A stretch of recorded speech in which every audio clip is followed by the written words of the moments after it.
Hi అండి, బాగున్నారా? మరి నేనైతే బాగున్నాను, మీరు కూడా బాగుంటారని అనుకుంటున్నాను.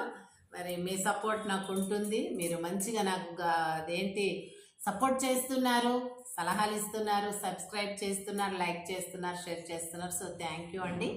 మనము నాడు నేడు ముచ్చట్లలో ఉంటున్నాము. మన క్లాస్ ఇప్పుడు మరి ఫస్ట్ పీరియడ్గా నేను మొదలు పెడుతున్నాను. ముఖ్యంగా ఇప్పుడు ఇందాక నేను ఒక వీడియో లోపల ఇప్పుడే జస్ట్ నౌ నేను అది చేశాను. ఏంటి ఎలక్షన్స్ గురించి. ఇప్పుడు మనకు 17th 11th ఇట్లా ఒక్కొక్క గ్రామానికి ఒక్కొక్క తేదీన మరి నిర్వహించబడతవి. వాటి గురించి మీకు జాగ్రత్త వహించాలి అనేసి మన ఓటు గురించి మీకు చెప్పాను. ఇప్పుడు కొంతమంది ఊర్లలో ఏం చేస్తారు, ఆషాఢ బూతులు వాళ్ళు పొలాలు అమ్ముకొనో పాపం కష్టం చేసో లేకుంటే పాడి పశువులను పెంచుకొని అభివృద్ధి ఏ విధంగా చెందిన కూడా కష్టజీవులే వాళ్ళు. ఆ ఊర్లో ఉన్నటువంటి వాళ్ళకు ఒక ఆశ ఎక్కువ. అంటే ఏంటంటే ఈ రాజకీయ లీడర్లు కల్పించిన దాన్ని బట్టి వాళ్ళు పుణ్యానికి వచ్చేది కదా అని ఆశ పడతా ఉంటారు. వాళ్ళు వీళ్ళు ఆశ చూపించడం తప్పు. వాళ్ళు అమాయకులు, నిరక్షరాస్యులు ఎక్కువగా ఉంటారు ఊర్లలో. కాబట్టి వాళ్ళకి తప్పు కాదు. కాకపోతే ఇప్పుడు కొంచెం అందరికి జ్ఞానోదయం కలుగుతుంది. కానీ వాళ్ళు భూమి అమ్మో లేకపోతే డెవలప్ అయ్యో బిల్డింగ్లు కట్టుకొని కార్లు ఉన్నాయి. ఇప్పుడు అన్నీ ఉన్నాయి, ఇంటింటికి పల్లెటూళ్ళలో కూడా సౌకర్యాలు అన్నీ కూడా ఉన్నాయి. అలాంటి వాళ్ళు ఏం చేస్తారంటే, మనం సెన్సస్ డ్యూటీకి వెళ్ళినప్పుడు వాళ్ళు ఏమి లేదని చెప్పాల.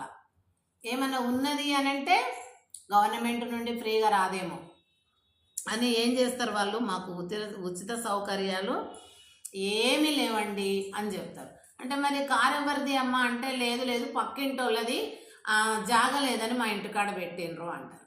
మరి బిల్డింగ్ ఎవరిది అమ్మా అంటే, మేము లేదు బాబు, మేము ఇల్లు మాది కాదు సార్, టీచర్ అమ్మ ఇది మాది కాదు, మేము కిరాయికి ఉన్నాము ఇట్లా చెప్తారు. మరి టీవీ ఉంది అవి ఉన్నాయి కదమ్మా, మరి మీకేం ప్రాబ్లం లేదు కదంటే, అయ్యో సార్ ఏంటి ఏదో ఒకటి చెప్తారు. టీవీ ఎవరిదో, ఉద్దరే బ్యాంకులో లోన్ తీసుకొని మా పిల్లలు కొనుక్కున్నారు సార్ అనేటి చెప్తారు. అంటే ఏంటంటే వాళ్ళ ఆశ ఏంటంటే, ఇవి ఉన్నాయని చెప్తే మనకు గవర్నమెంట్కి వెళ్ళి వచ్చేటి ఏ సౌకర్యాలు అందవేమో పథకాలు అని అనుకుంటారు. కాబట్టి మరి ఆ యొక్క గవర్నమెంట్ ఆ పథకాలు లేనప్పుడే బాగా అభివృద్ధి చెందింది. కానీ ఈ పంచవర్షాల ప్రణాళికలనే పథకాలు దేశాభివృద్ధికి తోడ్పడతాయి. కానీ ఈ కొత్త కొత్త నాయకులు చిట్టాడబట్టరా అంత తినడానికి వచ్చేటటువంటి నాయకులంతా ఏమేమో ఆశ కల్పించి వాళ్ళకు పథకాలు కొత్త కొత్తవి పెట్టి ఓట్లను దండుకుంటున్నారు. కాబట్టి వీళ్ళు ఏం చెప్తున్నారు, మా ఇంట్లో ఏది ఉన్నా కూడా అది మాది కాదు, మేము సర్కారు సొత్తు ఎంతవరకు తినలే మేడం, ఇంతవరకు సర్కారు పుణ్యానికి ఇచ్చింది మాకేదో అందలే టీచర్ అమ్మా అని చెప్తారు. ఈ